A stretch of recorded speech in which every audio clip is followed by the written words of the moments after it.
welcome to Talking Wrestling with Pondwater Dave. I am Justin Davis, and as always, I'm joined by the First Lady of the Arn Anderson Fan Club, Miss Amy Vaughn. Hello, Amy, and of course, the man. Oh, she's got her Four Horseman hat ready to roll. Heck yes, yes, yes, yes. The man who counted Ric Flair's last match, we think and hope, Mr. Pondwater Dave. What's going on? How y'all doing tonight? Real excited about this show tonight. We've got a really neat guest, and I'm going to bring him in. At this time, I want to welcome a wrestler that's been in the business for over 20 years. He has been a 3-time OVW Tag Team Champion. He's been a 3-time OVW Television Champion. And on 2 separate occasions, he's been the OVW Heavyweight Champion. You can currently see him on the very popular Netflix documentary, The Wrestlers. Please welcome to the show the Arkansas Roughneck, Tony Gunn. Hey, what's going on, guys? Glad to see you. Thank you so much for joining us tonight. Hey, that was a good build up. I greatly appreciate that. We're real excited to have you, especially with right off the bat. I want to ask you about this Netflix documentary. Do you think that it's helping let a broader audience know that OVW is not the former WWE training ground anymore? Yeah, and also too, like here in, because we're based out of Louisville, Kentucky, not a lot of people know that OVW is still around just here in this city, much less across the U.S. or across the world. So us being on Netflix and having that spotlight, so to speak, for Netflix just kind of shows that OVW is still here. It's not the same place as what it used to be as far as the developmental territory for WWE or anything like that. I think we're a little bit more superior than any other independent promotion out there. So it's nice that we've had that light shed on us, for the general audience to see what we're about. But y'all still are a training ground. I mean, between we are, and yourself. Yeah. So we have 3 different levels of classes: a beginner, intermediate, and advanced. Cash Flow does the beginner level. I do the intermediate, and then Doug Basham, along with Al Snow, does the advanced. So yes, we're a trade school. We are still a training school for professional wrestling in the ring and outside the ring as well too. So if you want to learn writing and production work and things of that nature, you can come develop those skills here with OVW as well too. But yeah, so what's nice is that we're finally getting away from piggybacking, so to speak, off the name. We're riding the coattail of WWE, which we're not doing that anymore, and haven't for some time now. And I think I've heard Al Snow talk about the fact that you had mentioned it. You all are a trade school. You're able to get financial aid, right, to come? Most definitely. Yeah. So it's just like any other 2-year trade school out there. You can apply for loans and I believe grants as well too to help pay for your schooling. That's awesome. That's I never awesome. knew they did that. Yeah, I think it was him talking about that because, again, I'm sure the biggest problem for most people is the money that it takes to go to school, a wrestling school or an academy or whatever. And I do remember him talking to that. I live in Kentucky also. So I am actually a big fan of OVW. I used to watch it when Jim Cornette and Dangerous Danny Davis used to run it. And you all came to my fair, and so I actually came to the event that night that you all were down. So I knew a little bit about it, but very excited to hear you talk again about the evolution of it, because you're right, it's not a training ground anymore. I know they want to talk a lot about John Cena and all them coming out, but you all have a weekly show every Thursday. It's live. You've got multiple characters, a lot that we did see on the docuseries, but there's probably a lot more people that maybe weren't on the show that are doing great things there too. So most definitely, yeah. There's a lot of characters backstage with wrestling, most certainly. Well, I think it's good. I think it's good that it gets the word out. I knew y'all were still a territory, but I didn't know that y'all were running television 52 weeks a year. And I can only imagine that the series will help with your pay-per-views. Yeah, hopefully so. It's already helped with our TV, like because we run every Thursday. That's our TV is every Thursday, and it's generally hard to draw on a Thursday because it's a school night, so many other events, and we're a family-run show as well too. So we want to have the kids and the families there as well. So, but it's been nice, like just have like again going back to this spotlight on us, and this past Thursday, like the first time in a long time. Probably the past few years, we had a sold out crowd at our TV show last week, and tomorrow for TV, it's looking to be around the same picture as it was last week. Yeah, I think they even posted on Facebook that y'all have sold out. Yeah, because my family and I are coming next weekend. We're on fall break. Do you all have fall break up there? Yeah. That's starting Friday. Can't wait. I bet. Well, we're on fall break next week, and we're going to go to the October 5th show. So I'm looking forward to it. Awesome. Yeah. Looking forward to seeing you there. So. Yes, I think definitely. it says a lot for y'all's fan base that y'all had multiple music festivals, and you're still selling out. I mean, it didn't take away from you. Yeah, because Louder Than Life just started last Thursday, I believe, and that's just one of the biggest music festivals around. So it was kind of nice to still have the crowd that we did, the sold-out crowd with that music fest going on. Well, Tony, sorry, Dave. We were talking about putting a spotlight on. I'd like to put a spotlight on you and find out about your journey into professional wrestling. I noticed that one of the things I found on you that you were in Mid-South out of Arkansas with Matt Riviera. Oh yeah, that was probably right after I was cutting my teeth, so to speak, and first couple years into wrestling. Oh man, you're showing that picture. That picture's awful. blame my wife. She's our producer.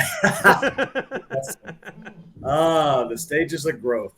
I started back in 2003 is when I started training in 2002, had my first match in 2003. I'm from Arkansas, so I trained down in Memphis, Tennessee, down with Memphis Wrestling, with like Lawler and Dundee and all those guys down there, the old school guys. And that's where I kind of cut my teeth, so to speak, and learned the ropes. And I think I had 10 or 12 months of training and then had my first match and just ran the indies for a while. So what brought you to wrestling? What made you want to be a wrestler? I was just, because I was around the time in high school where it was the Attitude Era, the late 90s, The Rock, Stone Cold, Mick Foley, all those guys, the heart of the Attitude Era. And just kind of watching it as a kid. Long story short, I was just the kid that never grew up. So I just remember back when me and my buddies were in 10th, 11th grade, even up to my senior year. Like I lived out on a farm out on like 10 miles on a gravel road. And my dad and my mom and dad let me build a wrestling ring in our backyard, so to speak. So we made it from scratch. Me and my buddies chipped in and we held our own trainings, which was crazy. We learned how to do the arm drag, the hip toss, the body slam, drop kicks, all that stuff. And then we ran our own shows, just pretty much performing for us, and had a few friends come over. So like we just had fun doing that. And I went to my first match, first show, and it was in Jonesboro, Arkansas. It was back when Memphis Wrestling was still developmental for WWF or WWE, whatever you want to call it. And they were running a joint show with WWF, like a super show there at the convocation center at Arkansas State University.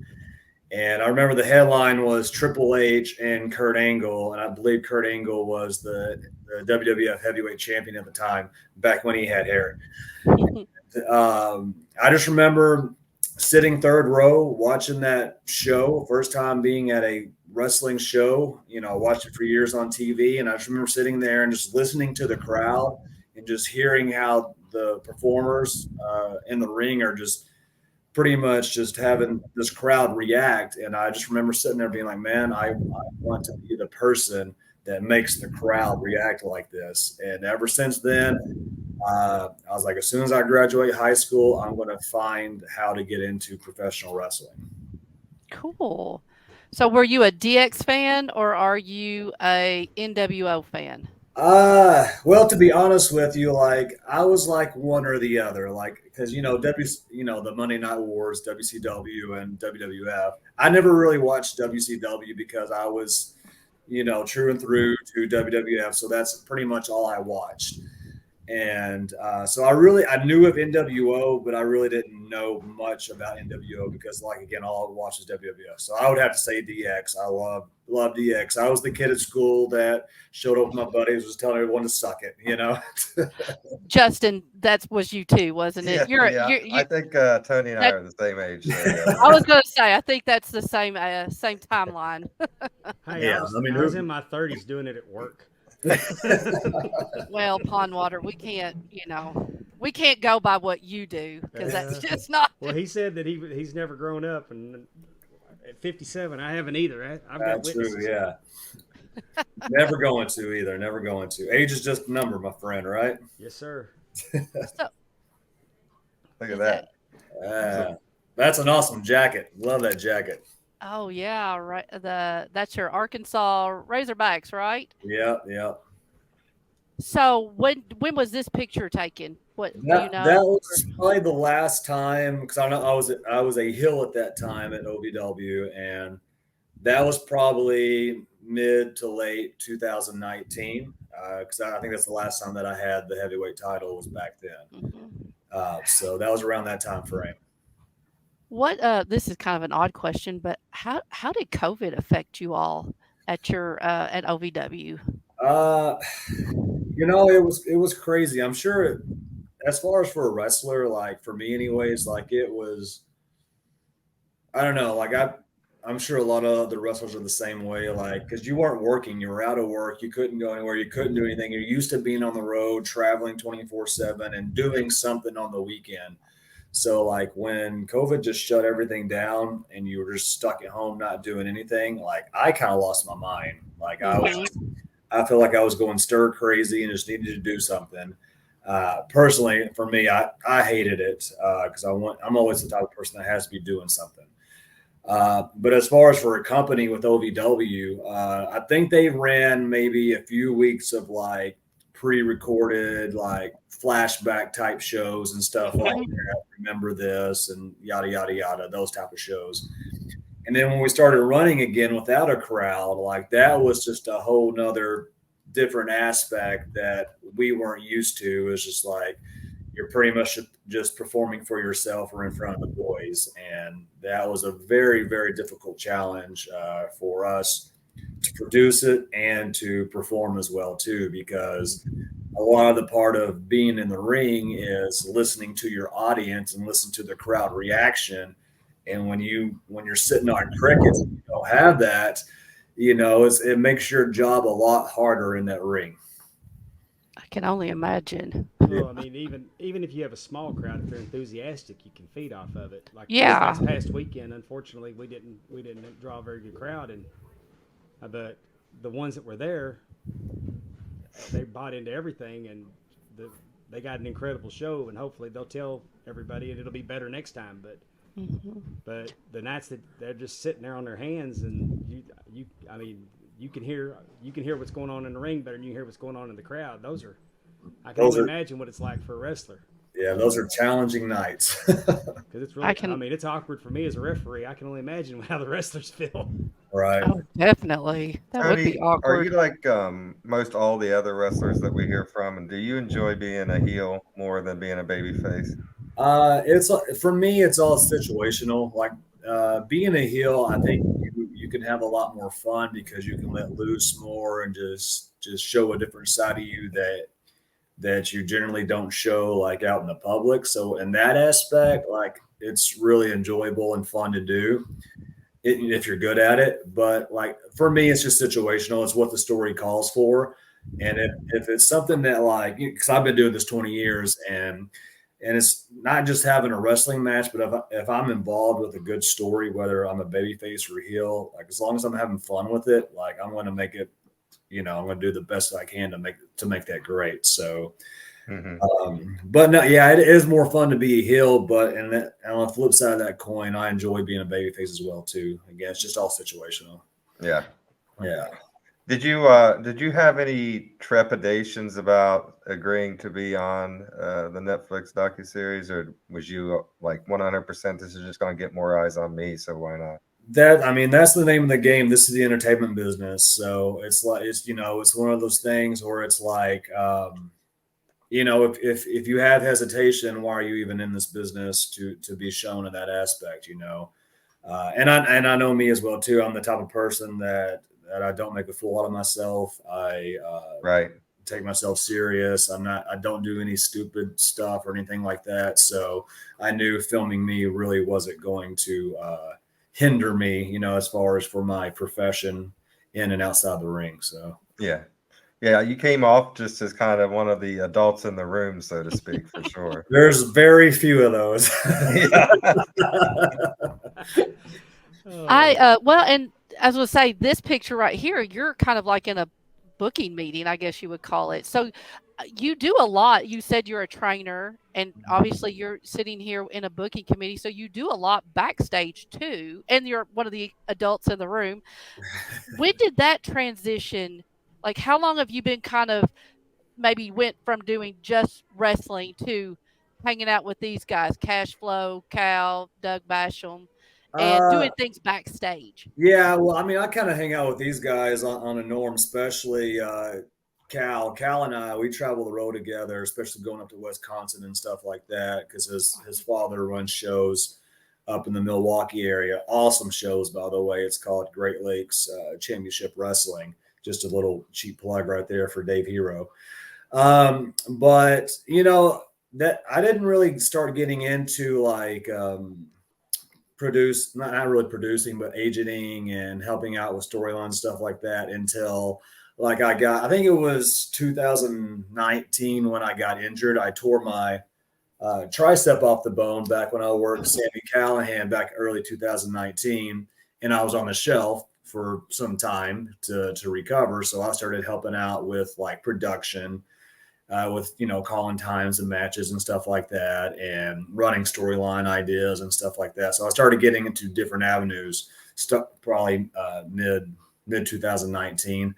But it's kind of hard to do that as a wrestler, in the ring and backstage as well too, because it's hard to give 100% here and 100% there. So I don't really do a lot of that right now, but I do help out as needed. But I'm strictly focused right now, with my story and the ring type stuff.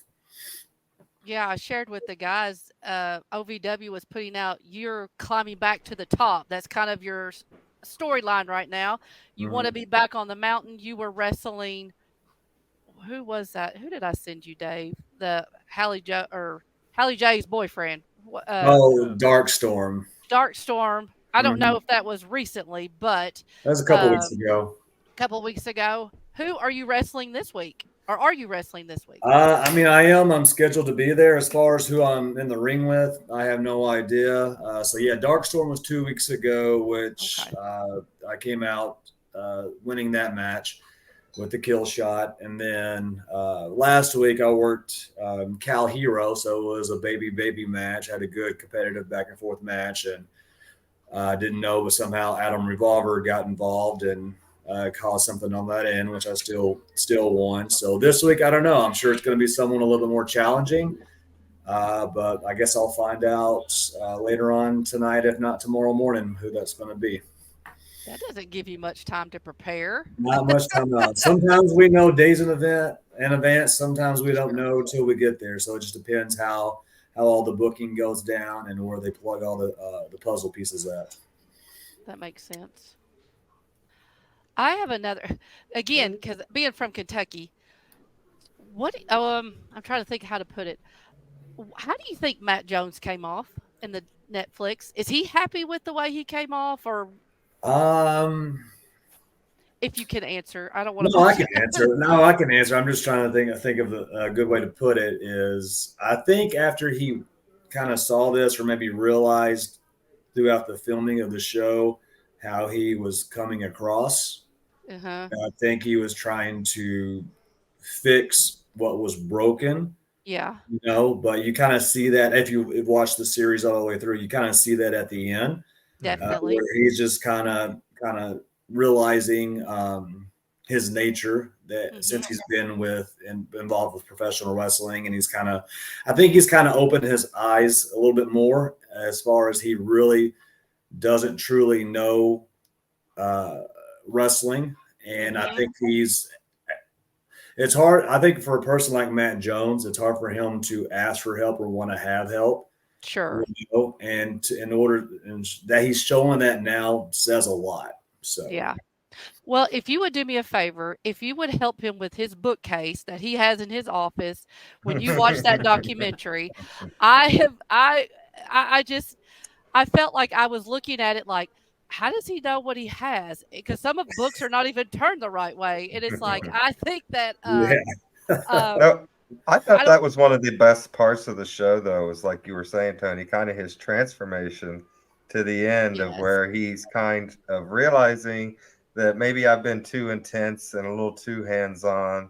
And I think that he comes across as someone that really, really cares. And I don't know that that's a bad thing. Maybe he cares a little too much at times, but he cares for sure.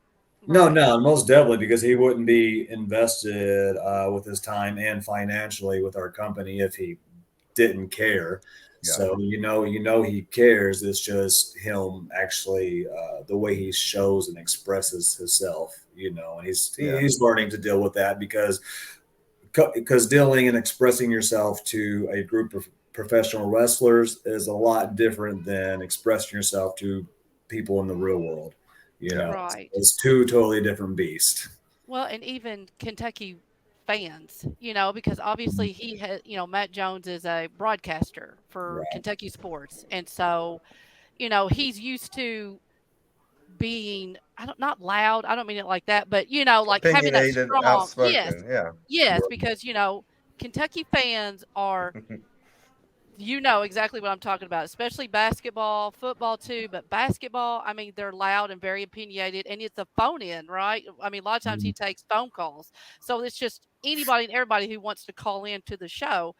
And I do agree. I do think, like you said, he kind of comes off as harsh and almost, like you said, not understanding why people like wrestling or and almost knocking it in a sense to where he's got that arc of he understands now and he sees the hard work you all are putting in. And it's not just you all going out there and just, showing up and going out there and coming back to the back. There's a lot that go into with advertisement and the people, the training and all that stuff. And I feel like you do see that at the end, but I was just curious because of just wanted to see how Matt thought he came off. Mr. Jones. I don't know him that well to just. He personally hasn't said anything, but as me as a viewer watching and seeing how he's presenting himself now, I think that he's kind of realized that. Good. Did you think this would go over as well as it has, or did you think people would care and want to watch it? It just, like before it even came out, I was, because wrestlers were asking like, man, I wonder what's going to happen, yada, yada. I was like, it's whether it's good or bad, it's going to be good because there's going to be a spotlight on us. And no matter what kind of light it casts on us, it's going to be good. Right. Our show, it could be a total train wreck. It could be very heartwarming and, rooting for this guy type person. Whatever light they shed on us is going to be good because it's going to a broader audience that doesn't know who we are, doesn't know what we're about, and all that. So that's what I've kind of thought in this whole process. I think people really like it because, it's about wrestling, but it's also a 5, 6, 7 episode complete story arc with characters that you fall in love with or don't like. And there's a lot of character personalities there. For me, I mean, watching the first episode, I was like, okay. And then by like the third, I was like, I couldn't wait for the next one to start, because now they hooked you at the end of every episode, which is nice. So the way that was, I didn't mean to cut you off, but the way that shot and put together and the lighting and everything, they really made that look really, really good. Greg did an awesome job. There was more in it that I enjoyed than there was very little. When you're peeling the onion, when you're showing behind the scenes, sometimes I get a little uncomfortable watching some of that. But I got to admit that there was only, when I come away from it, there might have been like 2 things that, man, I wish I wouldn't have seen that. But other than that, I thought it. I mean, how can anybody that watches it has to be pulling for Haley J now? I mean, they hear that she's getting a tryout, and how can you not pull for her? But then what you saw on the documentary, you're like, man, I hope she, I hope that doesn't bite her. Yeah, I hope she can pull her head out of her ass. Yeah. But that's all I'll say about that. But I mean, I'm glad it was a documentary and not a reality show. Yeah, and it was nice too, the way they like you said, they peeled back the curtain and the layers to the onion and all that. And it was nice that they because they could have totally exposed everything and made it look so much different, because they got a whole summer's worth of footage, like literally hours upon hours upon hours, so they could have filmed that totally different and presented that differently, but they did protect a lot of the stuff that goes behind the scene as well too. But they did shed, a little bit of light on some things as well, as far as like how stories are told and the writing process and all that, which is kind of cool to see, so. I heard Al say that on Road Dogg's podcast today. Yeah, they showed a lot, but they didn't show, they kept it, they didn't show everything. No, they did not. They held back quite a bit, to be honest. And it was kind of interesting to see them do that, because I thought it was going to be totally different when it came out. Do you think there will be season 2? Fingers crossed. It's we all hope there is, not for the sake of just us, but for the viewers as well too, because it seems like almost everybody that has watched it really, really likes it and enjoys it and wants to see more. And that's what more can you ask from a casual audience that wants to see more, so when a show ends and you want to see more, that's a good sign to have. So that's up to Netflix. So that's totally up to them, as far as, I don't know how they measure things and all that, but just knocking on wood that season 2 happens. Good deal. Yeah. I want to jump away from the docuseries for a second, because I know that you have spent a lot of time at OVW, and you mentioned going to Wisconsin with Dave Hero, right? Right. With Great Lakes Wrestling Association. Championship Wrestling, yeah. Oh, Championship Wrestling. Yeah. Where are some other places? And you've trained in Mid-South, but where are some other places that maybe people might have seen you wrestle? I mean, I've been with various independent promotions over the years. Right now, truly, my schedule's so full with OVW, with training and weekly TVs and weekend shows, and my shows and the shows, Dave's shows in Wisconsin. Like, my plate's pretty full right now with shows and bookings and stuff like that. But every now and then I'll travel out to like Ohio or Pennsylvania, down in Arkansas, Tennessee. But right now, mostly I stick with OVW shows and Dave shows up in Wisconsin. I was going to say, with I weekly think shows. It's great that y'all have. I mean, I think it's great that y'all have that every week. There's not a whole lot of promotions. No. I mean, OVW and MPX in Bedford, Texas are the only 2 I can think of that are off the top of my head that are running 52 weeks a year. Yeah, we've been running every week longer than SmackDown, I believe. So, like, we're the longest running wrestling TV show besides Monday Night Raw. That's awesome. And you're on Fight TV, right? That's where, if anybody wanted to watch OVW. That's the easiest place to find us, is on Fight TV. You can literally install the app on your any Android smartphone, any type of smart device, and it's real easy to use and it's free. Awesome. I remember the day OVW came on at like 11 p.m. on Fox in Louisville. So Yeah, that's nice that you could see it at, a decent hour. yeah, I'm older. yeah. What's great too is you can rewatch the episodes whenever as well. So you don't have to watch it live per se. You can watch it whenever. Yep. I'm just All looking right, at all the Jenny. different. Look at all those channels that this. I know. That's what I was is just available looking at on. all that. That's Yeah, it's which I mean, those are like all those other channels. It's really hard to find. You have to really hunt for them to find them. So, like when people ask where to watch us at, I just stick with Fight because that's the easiest. sure. Oh, definitely. Yeah. Well, but it's still awesome that that's available. I mean, people like you said in Puerto Rico, Virgin Islands, like there are options for anybody to really watch OVW every week, and I think that's pretty cool. What's it like to work with Al Snow? I love Al Snow to death. We've built a pretty good relationship over the years because I've been with OVW for 11 years now, something like that. I don't know. It's getting too long to count. But Al has a lot of trust in me because I am one of the adults in the room. I've been there for a while, so he gives me a lot of freedom, which is nice as far as like storytelling in the ring and different ideas and stuff like that, which I enjoy. And there's some times where he just puts his foot down as well. But working with Al is a blessing because he has a great mind for wrestling. And he's one of the type of people he'll tell you, I know more. I've forgotten more than what you know, type thing. And that's the truth. He knows what he's talking about, and he can explain it in a down to earth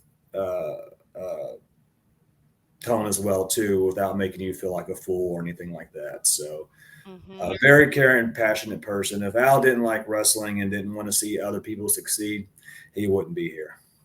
Yeah, I loved listening to him produce the announcers too, because you could just hear his knowledge. Everything that he was telling them to say was exactly what needed to be said in that moment, and it was just perfect. Just the many talents of Al Snow. Oh yeah, he wears many heads there at OVW. Many heads. I don't think people sometimes realize. I've read his book and it's very good, and had the opportunity to tell him that.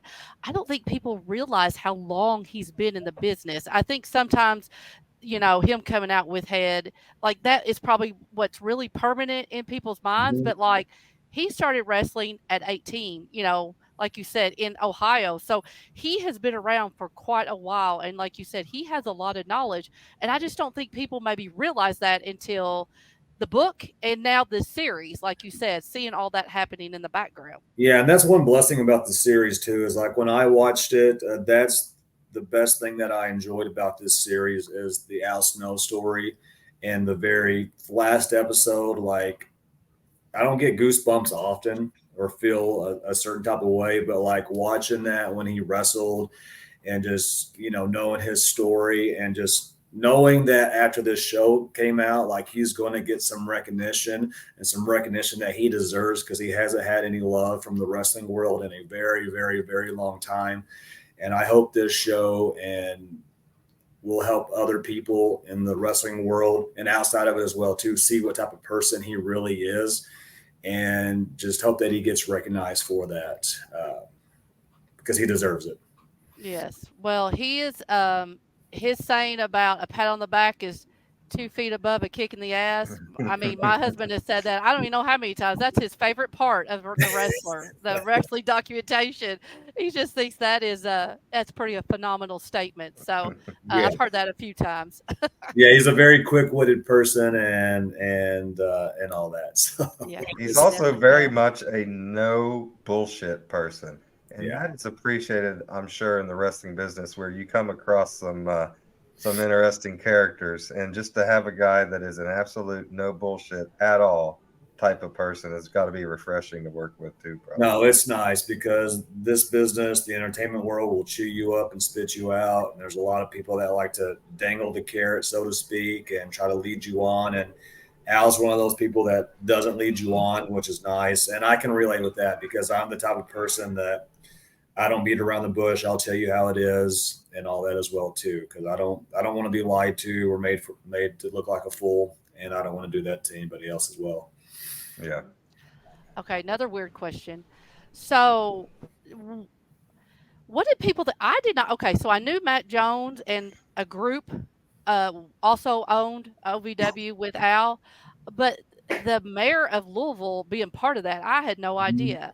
Is that made a difference at all? Like, is that made OVW seem different, or was it a surprise to other people too? Because, like I said, Matt Jones is kind of the more out, more of a face, I guess, of it. But like I said, I was not aware of that, so I didn't know. Yeah. If that's No, Craig's more silent because obviously Mayor, Sure. he's got a little bit more things going on his on his plate and stuff like that. But he wanted to be more of a silent person anyways. And there's a couple other parties as well too that are invested as well. And they don't want the recognition or anything like that. And Matt being the talker and out there in your face type person, he wanted to have that role where he is kind of the voice of all the other investors and stuff like that. So, but no, as far as Greenberg being involved, it hasn't really changed anything as far as notoriety or anything like that.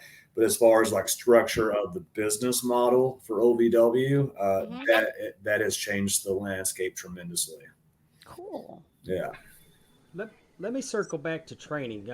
Sure. Because when you started, I would imagine that your wrestling school wasn't preparing you for television wrestling. Nope.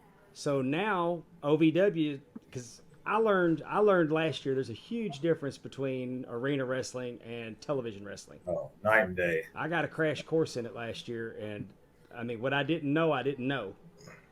So I would have liked the opportunity as a referee, when I learned to work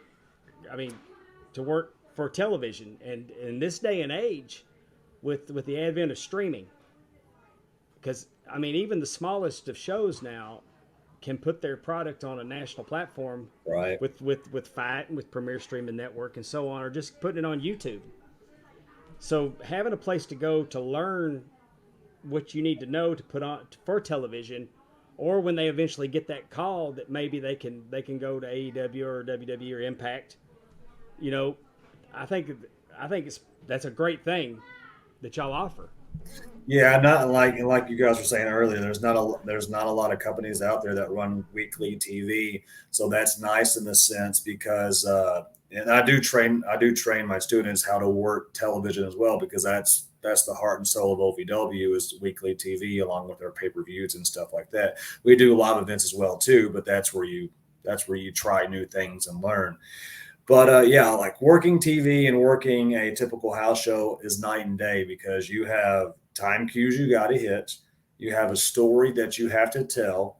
You have business that you have to get over, and you got to know where the cameras are at, right? So you can show your facials, you can show your body language, you can tell that story to those cameras, whether it's you got the one hard cam or the 2-4 or however it is, and knowing your angles in the ring versus just going out there and doing the wrestling or whatever. Like, not only do you have to go out there and work and tell a believable story that you two are going at it, but you also got to be able to present yourself to look good on camera as well too, because you do need to look the part as far as being in the ring and knowing how to work the cameras. And if you do develop that skill, especially young, starting out, you're going to be light years ahead of everybody else that hasn't been on TV and doesn't know how to work on TV when you go up for a tryout match or something like that. And if they know you're TV ready or have a general idea how to work TV, that's going to make you a lot more attractable to that company versus someone that does not know how to work TV. How often do you accept students into the wrestling academy? It's every, trying to think, They were skipping semesters because of the way they were running the school. So they were doing it the past year. It's been every 6 months. Now I think they're going to go to every 3 months. So every 3 or 4 months, I believe it's going to be enrolling a new set of students. And so beginners start with cash flow. And is that just like, when you say beginner, is it a beginner of everything, or just like learning moves, and then they go up to intermediate, which they learn more about television, and then when they get to Al and Doug, they're kind of polishing up kind of things, really putting their character together? Kind of. The beginner's class, you're more or less, you're learning the roles, how to roll properly. You're learning your bumps. You're learning you're learning footwork, how to move in the ring without tripping over yourself. You're learning how to control your body, because if you can't control your own body, you're not going to be able to control somebody else's. I think Cash also gets into hitting the ropes, like learning how to hit the ropes, and a lot of it's conditioning, getting you conditioned and ready for the intermediate class. So they really don't learn moves or anything in the beginner's class. They learn how to lock up, and they might do an arm drag or a hip toss or a body slam. But other than that, it's just pretty much the rolls, the bumps, hitting the ropes, footwork, and conditioning, cardio, and knowing how to control your body. Then if they graduate and make it past Cash's class, they come into my class, intermediate. That's 3 to 4 months. And then my class, I kind of take those skills that they've learned, and then from there we start incorporating psychology, putting together spots and scenarios and situations, and having them by the end of the class or the end of the semester to work a typical babyface versus heel match. So that's what we'll kind of do in my class. Really don't work on character work or anything in my class. Mine's just the fundamentals as far as like the moves and basing, along with footwork, ring awareness. And my class, I do a lot of them calling on the fly, because I don't like to tell them what to do unless I'm looking for a particular thing. But if they're working something in the ring, I want them to talk with each other out there and call it out there, because I think you're a true wrestler needs to learn how to talk in the ring versus just doing what you're told. So that way you can think on the fly. And then once they make it out of my class, Doug and Al will come in and test them and see if they're ready for the advanced class. And then once they go to the advanced class, which is with Doug and sometimes Al, that's more as far as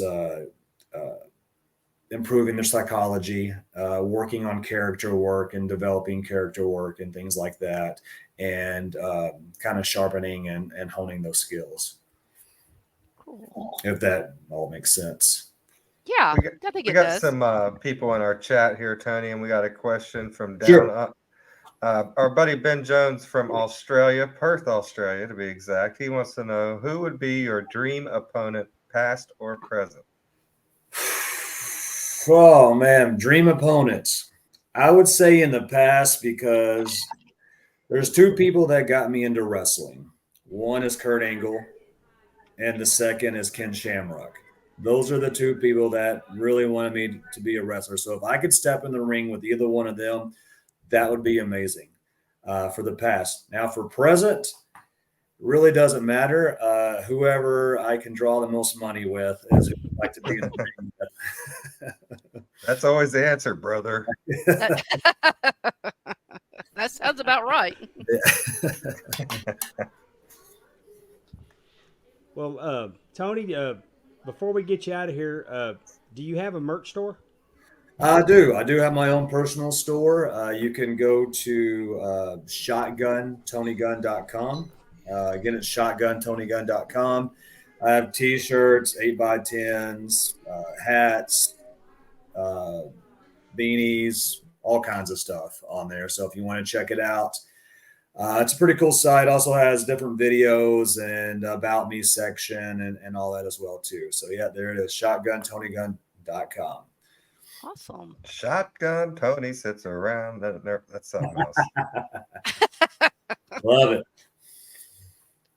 All right. Well, Teddy, we really appreciate you coming on. It's really been really fun kind of listening to you and learning more about your story coming up into wrestling. And it's been really fun getting to know you and everyone over at OVW and on Netflix here these last few weeks. So I'm glad that you guys are out there and getting seen and onwards and upwards. Good luck to you guys the rest of the way. I have one question though.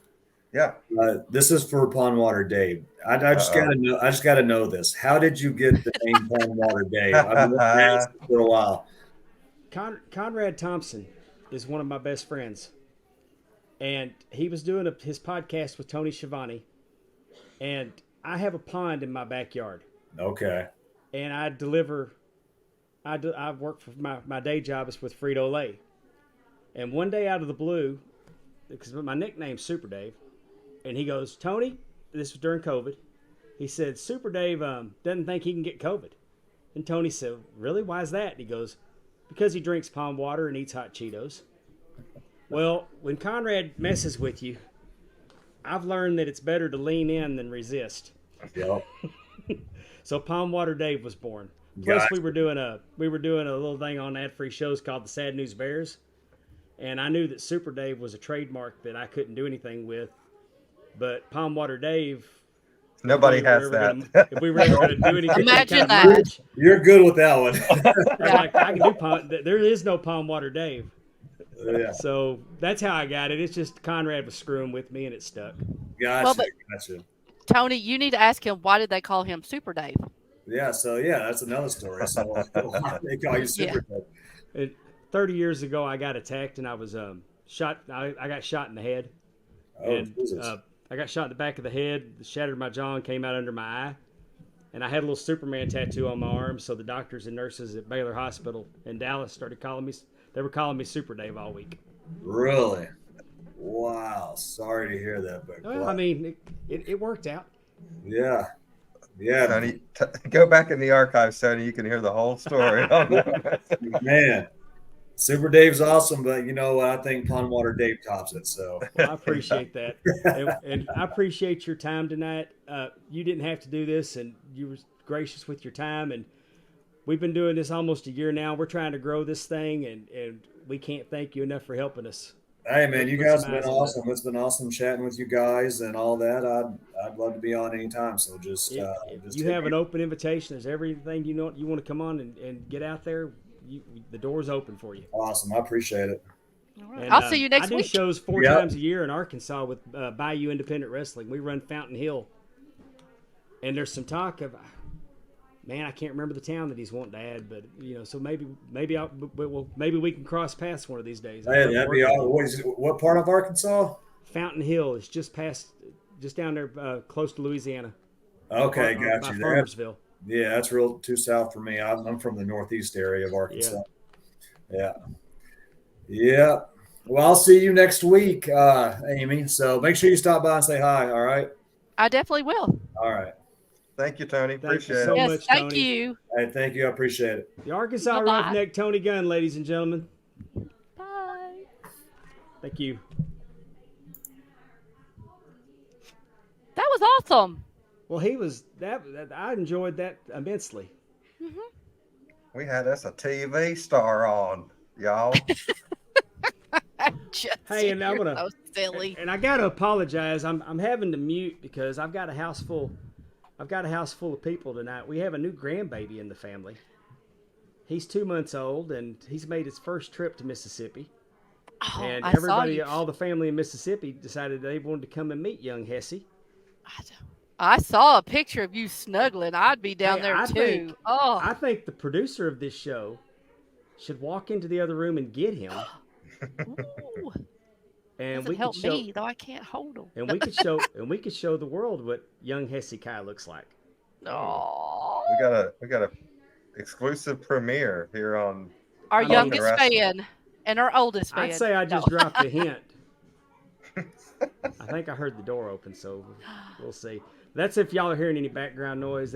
That's what it is. But I think that would be really cool. It'll be interesting if they do a second series As long as they keep it a documentary and not a reality series, and I'm going to tell you why. Mm-hmm. When I was starting out with PCW, hello Aubrey. When I was starting out with PCW, they were doing a reality show. Oh, Ladies and gentlemen, I would like to introduce you to my grandchildren. oh my gosh! This young man, this is Hesse Kai. Isn't he? Hesse, just like Jesse, but Hesse with an H. And Kai like Yippee Ki Yay. I'm gonna call him Cobra Kai. And this little angel right here is Aubrey Lane. What's up there? Can you say hi to everybody, Aubrey? Wave at him. Can you wave?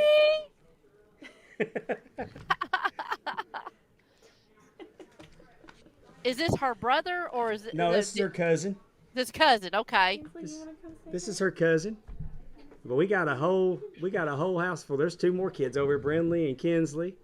I do not blame them at all. So I'd be that's wanting that so if baby y'all are too. hearing a little noise, that's what it is tonight. And it's not my job to tell them no or to be quiet. So I understand.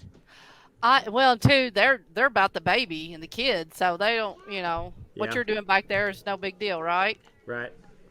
Um, This is my buddy right here. I'm surprised she hadn't been with us. I'm surprised she hadn't been back here before. I like her pajamas. Are those like Halloween, like fall pajamas? No, she's got Mickey Mouse on there. Oh, is it Mickey Mouse? But Mickey is it Mouse, Halloween? Minnie Mouse, Donald Duck. Oh, okay. There's pumpkins on. There's pumpkins on Okay, there. We got okay. we definitely got a Halloween theme going. Gotcha. But we'll go back to PCW. The family that owned PCW is the Bussy family, and they did a reality series called the Bussy Bunch. There you go, baby. So they did the Bussy Bunch, and I learned that reality television isn't really. Real? Well, I Is it mean, really I was there. reality? I was there to train one night, and they came and said, "Hey, you're going to get in the ring. We're having open tryouts." Oh. So, on episode 2 or 3 of the Bussy Bunch, I was in the wrestling. Episode 2, I was in the wrestling ring, trying out for a spot for the main show. Yeah.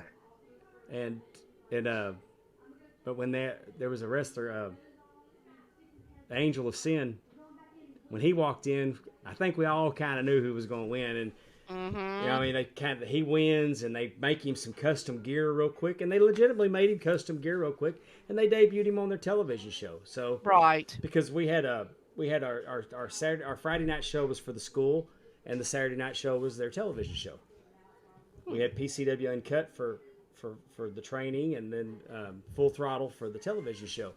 But there was a lot of stuff for the reality show that was, it is what it is, and that's why I like the wrestlers, because I really felt like I was watching a documentary. And one of my favorite parts of the show was Dark Storm? Dark Storm. Is it Dark Storm? Dark Storm was doing interviews in his beat up car. What? Yeah, That's what I didn't understand. I loved that too. I loved it. That was funny. That dude like, is quite the character, man. When they opened up with him getting his haircut and he's telling all about his tattoos and all that, I'm like, oh, this is gonna be some good shit right here. Yeah. I do. Yeah, I do think, like I said, I feel like you are rooting for certain people, and for all of them. I mean, I think you're really getting a good look. I would love to see a season 2, season 3, whatever. I mean, I think that would be really, really interesting. As like you said, as long as they don't try to, Right, but you know what But I I'm mean, saying, if like put too much stuff in it that's not them. But if they called it a reality series, and I mean, I just like the documentary, but by the end of it, you're pulling for them. You want them. You want this to succeed. You want to respect the history that's come along. I mean, you want Ohio Valley Wrestling to continue to go. Yes, It kind of is like the Bad News Bears story, because at the beginning you're like, oh, look at these slapdicks, and then at the end you're like, oh, I want them to win. Yeah. I mean, and they were talking about they were bleeding money like $30,000 a year. Was it $30,000 a year? No, it was more than that. But Yeah. Might I have been mean, 30,000 a month. but I mean, I don't know where the expenses were. I mean, you know they got to succeed with their streaming and they got to succeed with their pay-per-view because that building, you're not going to sell enough tickets to cover that. Right. I mean $30,000 houses are No, yeah. you know, you need arenas. So Right. So I mean, we know what the business model is, and you're pulling for these Oh. guys. And I mean, talking to Tony, man, I can't wait to see what's going on with Tony. And now I Domino- know that I can watch Ohio Valley Wrestling. And Domino Chris said it was $180,000 from January to July, and that was in 2022. So granted, you know, coming out of I mean, that's why I asked him about that. Like, I can only imagine what that was like. Maybe some you know, maybe that was kind of the back end, you know, expenses, you know, things that kind of piled up through COVID or whatever. I have no idea, but, you know, they did a tour. Like I said, they came down to our little neck of the woods. Tony was there. I got my picture with Doug Basham, and I got to see Haley J and some different And ones. let me say that I think Doug Basham looks better now than he did when he was active wrestler in the WWE. Oh, Al definitely. Snow too, man. He is jacked. I like that little montage they did at the end. You know, when he was going to have to perform. Yeah. You know, and be a spot on the pay-per-view and all the things that he was doing. If you follow him, which I know a lot of people do follow Al Snow and Doug Basham, they do post a lot. He does that, whatever the Iron Sheik, what are those big things called? Those big things that Those clubs. Thank you. Yeah. Thank you very much. Sorry. Clubs, you know, he does that too, like the Iron Sheik does. Al Snow does that a lot too. So I think that's kind of interesting. Well, we can't thank Tony enough for coming on. It means the world to us because, like I told him, we're dedicated to try to grow this thing. We're really trying to put a spotlight on independent wrestling, and because it's a lot of good stuff out there. I mean, again, watching that wrestling, you know, wrestlers documentary. I mean, they got good storylines. That, you know, there's arcs, there's different things going on. I mean, it's worth watching. And so, I mean, I know sometimes people think just WWE and AEW Impact, but I mean, there's a lot of really good storytelling going on out there. Yes. And like you said, we have the ability to get to talk to all kinds of characters and be introduced to different shows and promotions and things that are going on. It's so much fun. I got a coworker at work that I'm trying to get him to come to the November show in Vicksburg for BIW at City Auditorium. And because I know how he feels about it right now, but I want him to come see it. Because I think I can change his mind about it. Because he kind of half-ass likes it, but then he kind of half-ass don't. I mean, we've had to talk about, I think that somebody trying to tell him that professional wrestling is 100% real offended him. Okay. But I mean, I was telling him, you know, John Moxley the other night got hurt. Yes, he did. He got hurt in the ring. Don't call that fake. No, it's predetermined. That's the only thing it is. Yeah, I mean, so it's not fair to call it anything that hurts that bad fake. And it's, I mean, I get that that's the word you go to, but it's not. It's an art form, and it's painful. And when he was telling you about when he starts with cash flow, just getting them in condition, because some of you guys learned at Top Guy Weekend that when you hit those ropes, you're going to bruise. I did bruise. Did you saw the picture of my bruise on my back? You're going to bruise. Those ropes are not Oh. forgiving. They're not rubber bands. You're a delicate flower, though, Amy. That's very true. And I only did it like twice. I mean, Amy's I hard got as excited. nails. I got excited Delicate though going. flower, my ass. Oh my God. And Natural Hill. You hush. No. Hey, but you know, speaking of the Top Guy Weekend, is Adam Priest? Is he going to be on that November 11th show? I feel like I saw a poster of him. He's going to be. Adam Priest versus Ray Fury, I believe. It was. Is it November 11th? Is it Vicksburg? I'm I pretty could be sure. wrong. Sorry. We might, I like.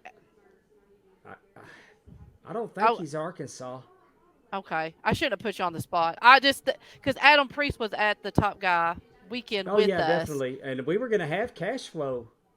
We were gonna Yes. have cash flow, but because of OVW commitments, he's had to pull out of that show. I bet so. And I mean I hate that because I was really looking forward to working with him. Yeah, he came. Cashflow came to our fair, and I think Aaron bought something from him. But he's a very charismatic. I mean, you know, he's a very charismatic guy, and I mean, his wife. You know, I mean, is super supportive, and you know, they're doing everything they can, you know, to help him with his dream. I don't know how old he is or how long he's been involved. Maybe we should see if Cashflow wants to come on with us too. I'm going to try to talk to them all next week. So I might get kicked out. I may not never be allowed back. So Well, they're lucky. Never know. I mean, that's what I like about doing this show because I'm the referee.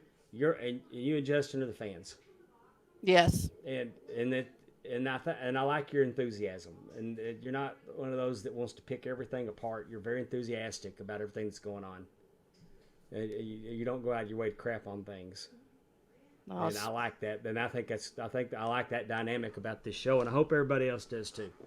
yes. And I think so. I'm sorry I didn't get to the studio audience earlier. We were just utilizing our time with Tony Gunn. But we, as always, we thank y'all for showing up and running along with us. We're going to be changing programming note here. We're going to be moving our shows primarily to Tuesdays, maybe Thursdays. We're going to be juggling schedule around.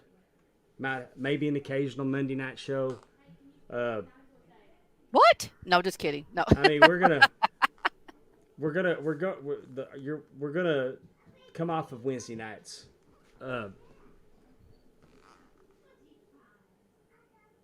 Allison Faye said, "Could I be any later?" No, you can't. But better late than never, Allison Faye. Perfect timing. We appreciate. Allison Faye's So- been flying around the country, so we so appreciate one of her Allison- first stops home is with Allison us. she just came for the trivia. That's all she's here for. Well, she I made it got in some time. good trivia. We're fixing to start trivia. I'm quit rambling. And, Hey, can I just say real quick, Arn finally liked my picture of me in my new Four Horsemen there hat. you I go. was wondering, I was like, when Hey, are you going to, Brock liked it yesterday. I'm like, when are you going to like it, Arn? All is right with the world again. Exactly. I feel so much better. Well, Complete.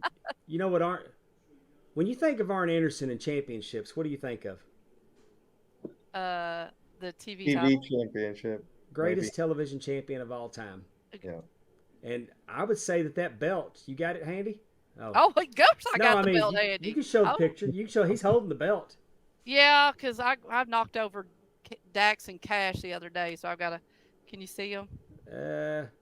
Almost. My The stupid ring light light. on it. My It's ring a- light. There you How go. about that? But when you ask people about a world television title, Arn Anderson's is the one that you think of.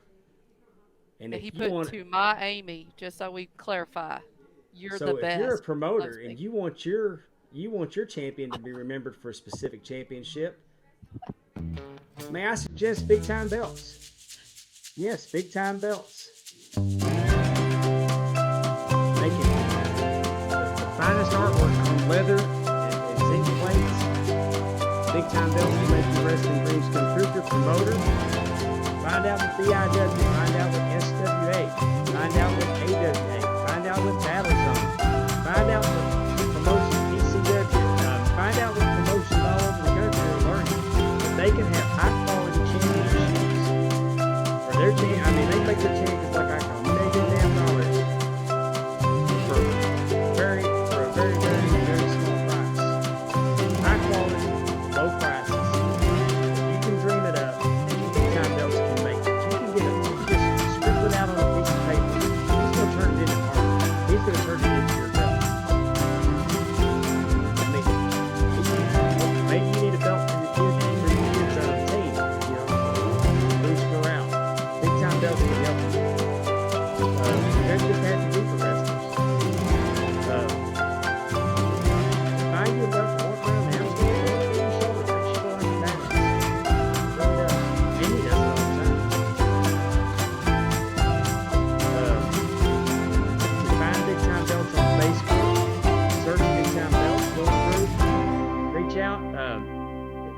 help designing a belt, you need help, I can put you in touch.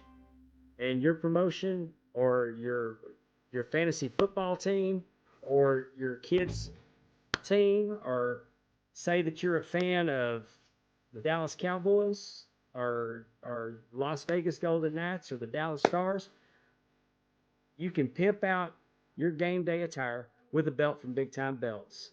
And we would like to thank them for sponsoring our show.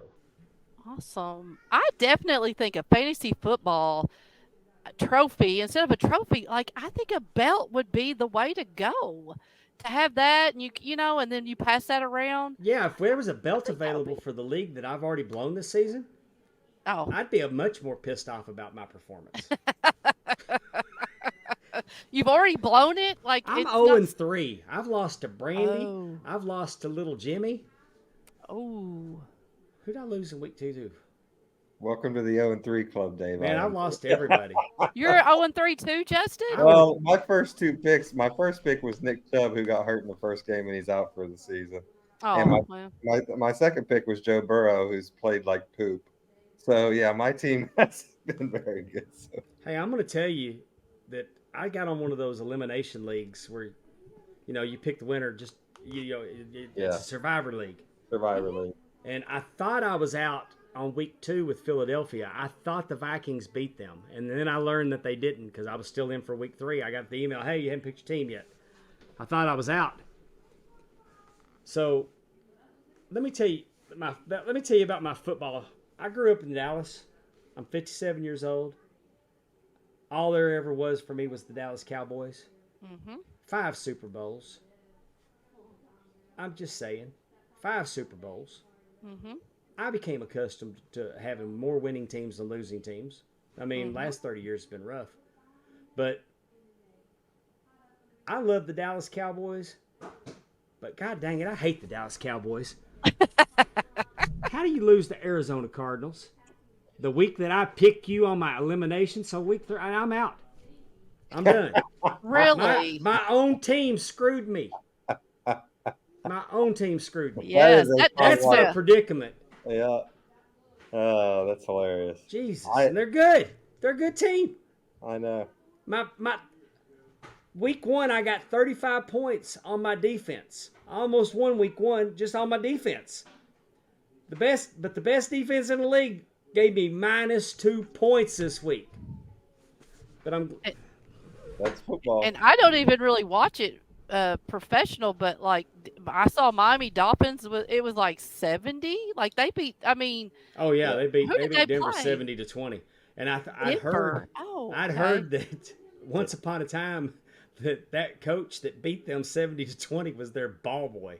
Yeah, he was. Mike McDaniel. He was the ball boy for Denver, and then he comes back and beats Denver 70-20.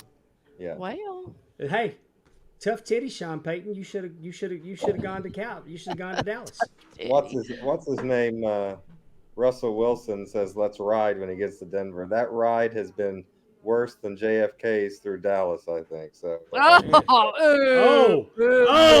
Denver. I'm gonna have to edit that. Oh, too soon. Too soon. No, too soon. Too soon. Oh, I'm gonna edit that for darkness because I do love dark humor. Well, we're gonna put explicit now. I tell everybody all the time that if they would have took JFK to Baylor instead of Parkland, he might have made it. Well, hey, I got shot in the head too. I can do it. It's socially acceptable for me to dunk on him. That's true. Only people who've been shot in the head can make fun of others small group who got shot in the head. Yeah, I have head issues, but I never actually took a bullet. Amy, do we have trivia this week? What do you got for us? Yes. We've got. got Look at the new graphics on there. Ooh, I like that. Thank you. These are the opinions of Justin. I like that. I don't know. I've just saved that. Okay, I've got to find my trivia because we're doing things a little bit backwards because Mr. Tony Gunn had to, we got him done in the beginning. So hold on. Okay, so as you all know, Tony talked about how he's from Arkansas. So the trivia we're doing today is about famous Arkansas wrestlers. And Tony Gunn is not one of them. I didn't want to make it so obvious, right? So. Let's do this thing. All right. I was born in Little Rock, Arkansas on July 10th, 1924. My first recorded match was March 29th, 1948, where I wrestled under my real name, Houston Harris. I have won multiple NWA titles, single and tag, throughout my wrestling career. I won the WWF United States Heavyweight Championship 7 times, and I was inducted into the WWF Hall of Fame class of 1994 by Ernie Ladd. Credited with breaking down barriers of racial segregation in professional wrestling, I am considered one of the first successful African American professional wrestlers. It is not Ernie Ladd. I know it's not Ernie Ladd. He put him. It's yeah. I know who this is. It's not Bobo Brazil. It is Bobo Brazil. Yeah. Good Is it Bobo going. Brazil? It is. Good going, Keith Morrison. Coach Keith got it. And then yes. Coach Keith got him late in his career when he was down on his luck and became Hobo Brazil. You know what, though? After his career, he ran a very successful restaurant. And I think I can't remember if it was called Bobo's or Brazil's, but he ran a restaurant after he finished wrestling. So, yes, Houston Harris, July 10th, 1924, Little Rock, Arkansas. All right, next one. I was born February 18th, 1964 in Pine Bluff, Arkansas. I spent a majority of my wrestling career. Uh-oh. Wait, Amy, can I read them first? You know who it is? Oh, I know who it is. Okay. If you wouldn't have had him in as Arkansas-born wrestlers, I was going to write. Oh, well, good. Well, for the listening audience. Look at the last clue. Yes. I spent a majority of my wrestling career in promotions throughout Texas. I won the NWA Championship, NWA World Heavyweight Championship by defeating Jax Dane in 2016. I was 51 when I won, making me the oldest wrestler to win that title. Oh, I know this. Pondwater Dave has refereed many of my matches, including a title match where I defended the NWA North American Championship at the Parade of Champions event, which just happened to be the same weekend as Dave's 50th birthday. It is not Mike Sharp. I'm sorry. Amy and quit taking my answers. That's right. Amy and Justin will tell me how many clues it took Dave to get the answer, and depending on what they say, I will decide if I want to be friends with Dave anymore. Who is it? I knew it when it was February 18th, 1964 in Pine Bluff, Arkansas. Oh, you did? You know his birthday? I do. That's sweet. Okay, tell him who it is. It is my close personal friend, Mr. Tim Storm. Do you know his real last name? Do you know his real last name? He's Tim Storm to me. Oh! I think I will be letting him know. Don't tell it. Don't put his real name out there. Why? Because if I don't know it, he don't want somebody to know it.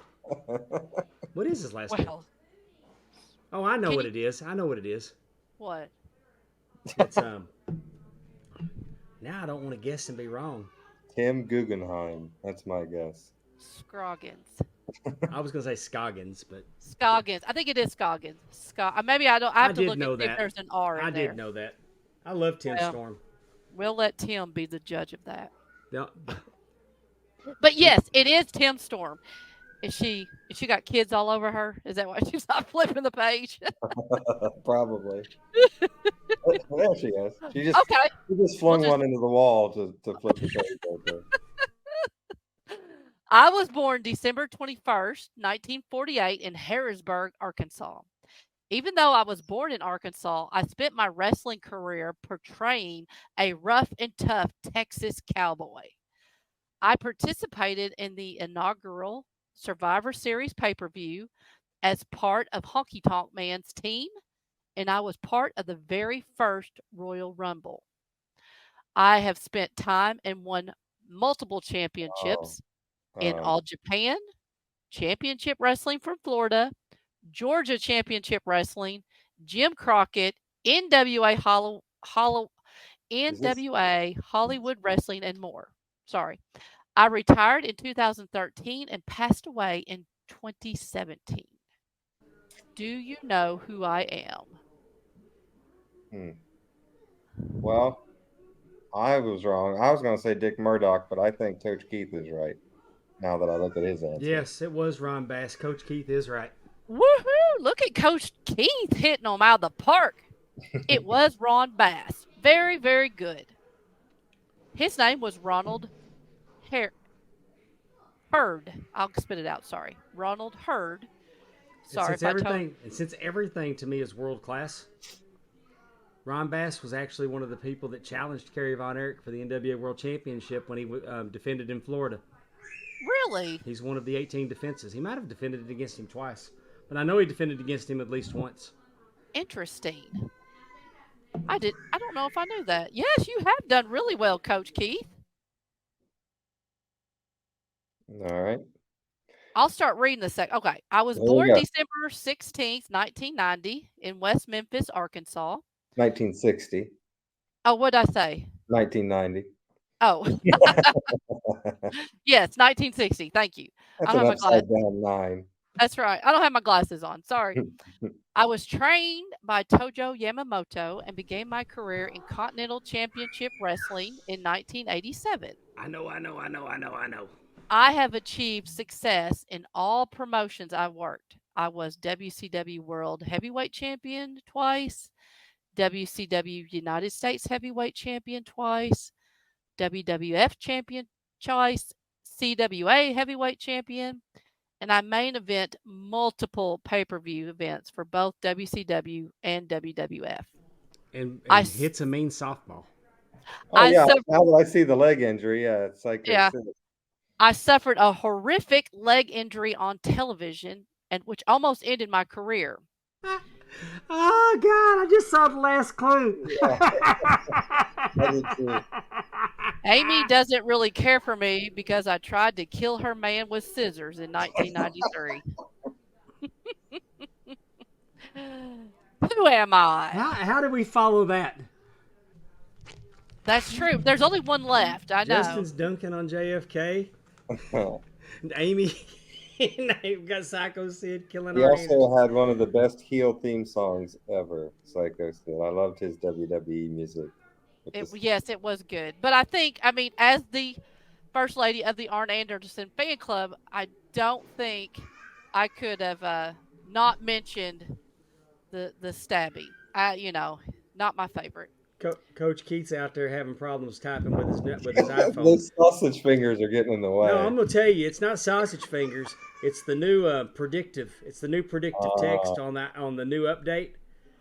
Siri has taken screwing us on autocorrect to a new level. It ain't autocorrect, just trying to finish your sentences. And we've all had that problem. And so when he said that, I'm like, yep, he's upgraded. Well, Coach, he did get it, even though it said 6. I think we all knew he meant Sid. So he's 3. He's done real good. And the last question. I was born September 29th, 1970 in West Memphis, Arkansas. I made my wrestling debut in 1998 for Power Pro Wrestling in Jonesboro, Arkansas. I debuted as Deborah's assistant on Raw for the WWF. I won the WWF's Women's Championship belt after winning a 4 corners evening gown match against Ivory, Jackie, and BB. During my time in the WWF, I had rivalries with Terry and Right to Censor. I was married to a very famous wrestler and commentator for the WWF. And when I was let go, my husband quit too. The Cat. Stacy Carter. Very good. Yay. Stacy Carter. The Cat. There we go. That is famous Arkansas wrestlers in honor of our guest, Mr. Tony Gunn. Yeah. That was fun. I can't believe we didn't talked about Arkansas and didn't even mention me, one of the greatest presidents of all time. We're waiting for you. I Did made you a have- very special guest appearance at WrestleMania 11. Don't you remember that? Hey, Did you have sexual relations with that woman? Hell did no, not I did sleep not. with that young lady. We were up all night. Poor old Slick Willie. He gets no respect. Well, thank you. That was fun. Arkansas trivia. I didn't expect that tonight. I don't. Yeah, I always like to before we keep get y'all out of on here- your toes. Oh, What's wrong? before we get out of here, I want to mention that Jade Cargill has signed with the World Wrestling Entertainment and has reported to the PC, and I'm super, super excited about this. And I would argue that AEW losing Jade Cargill is a bigger deal than AEW losing Cody Rhodes.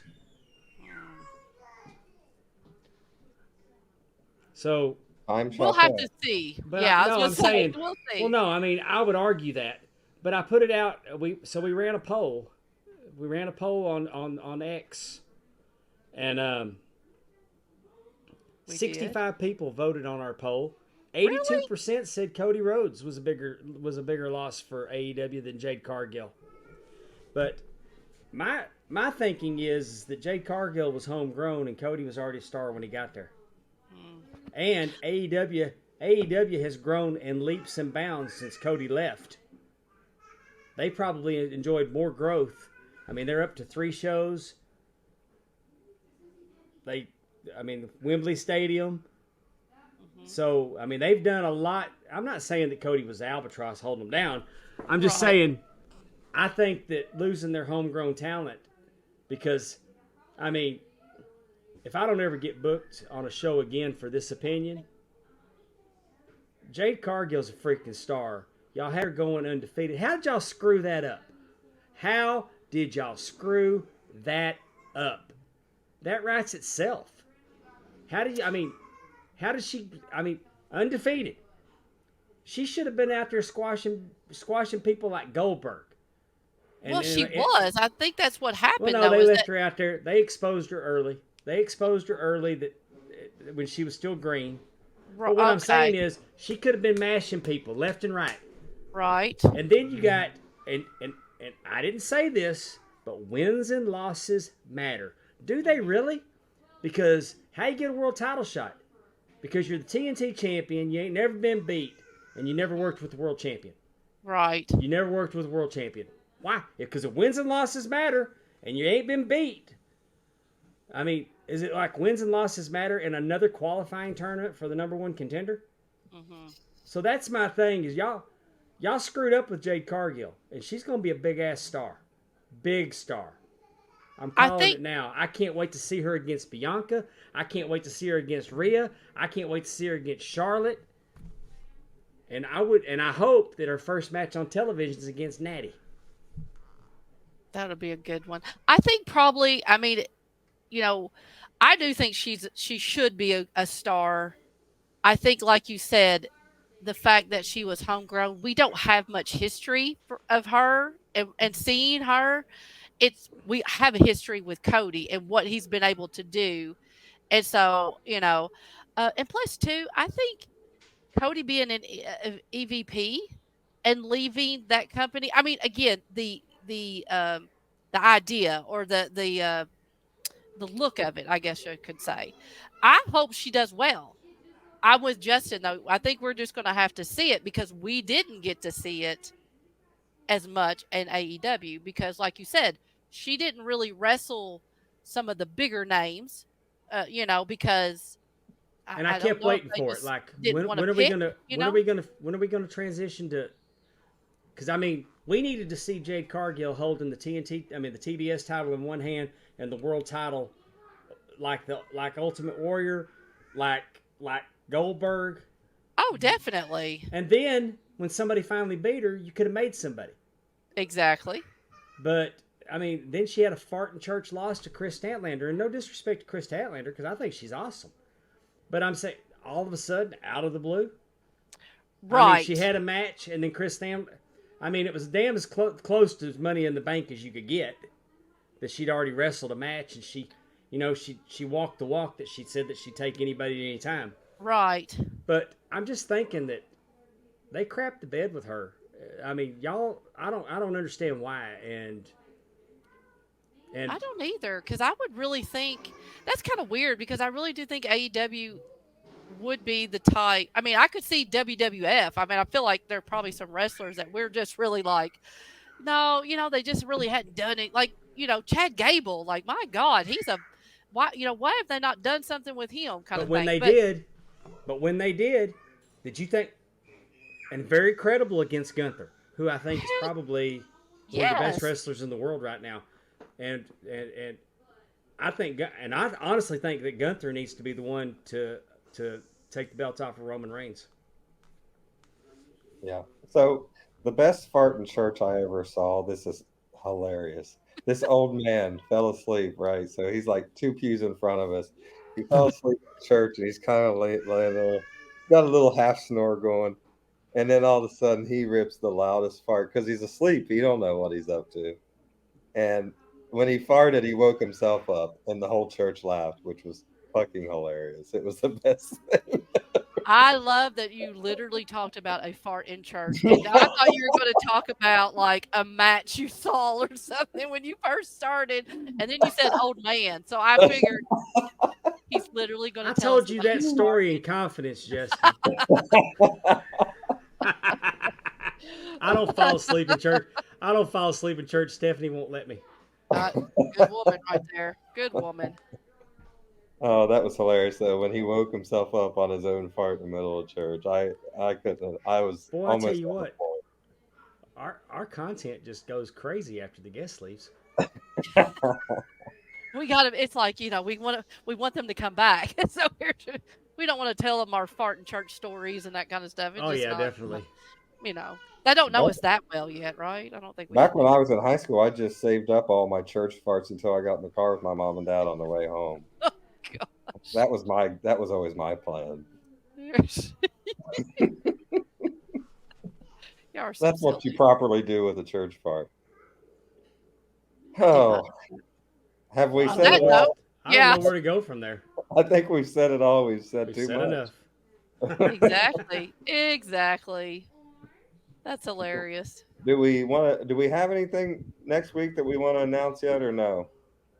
I definitely would like to announce it first. Let's do that. Hey, we grew some YouTube subscribers this week. We want to thank y'all for that. Definitely. Even after we announced that we weren't going to do the one chip challenge, but definitely go to YouTube, click subscribe. You'll help us out greatly. We're putting all of our eggs in our YouTube basket. We appreciate if you'd subscribe. Tell a friend. I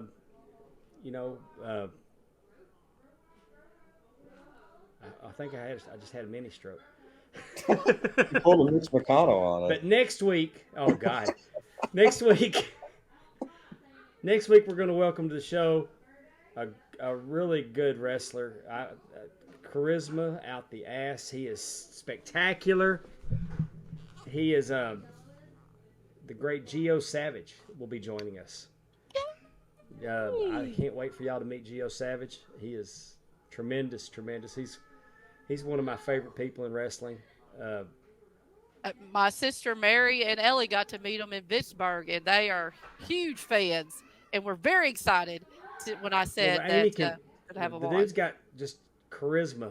I mean, just buckets and buckets of charisma. I mean, he is a special. He's a special talent. Athlete. I can't wait to have him on next week and for y'all to meet him.